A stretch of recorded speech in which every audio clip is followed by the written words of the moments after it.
Excellencies, distinguished colleagues, our sincere appreciation to the GST High-Level Committee for organizing this important event. And I would also like to thank the UAE for its leadership in hosting COP28.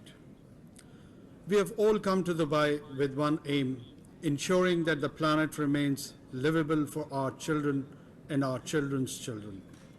Our assembly here recognizes the acuteness of challenges faced in the realm of climate extremes.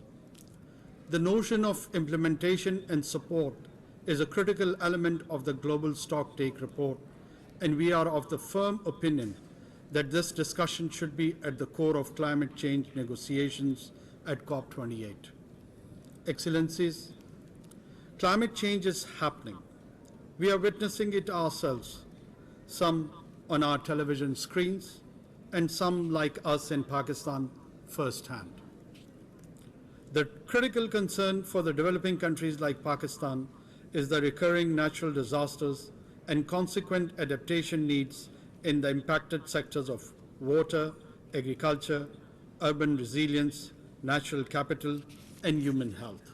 The IPCC's sixth assessment report clearly demonstrates that we are entering into a new normal, an era of cascading effects of climate change in the near future.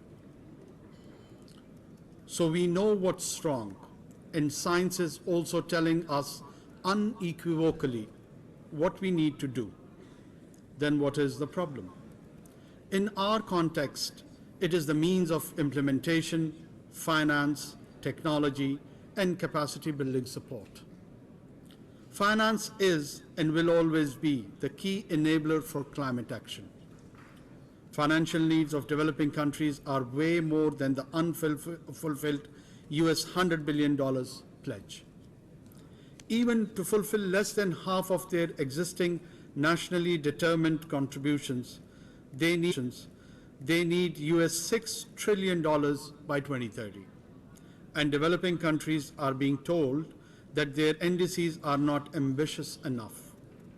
Adaptation needs alone are US $387 billion per year till 2030. With current adaptation finance estimated at around $21 billion, there is a yawning gap. Some goes for loss and damage. Current estimates are around $400 billion annually, and these are expected to soar to US $1 to $2 trillion per year by 2050.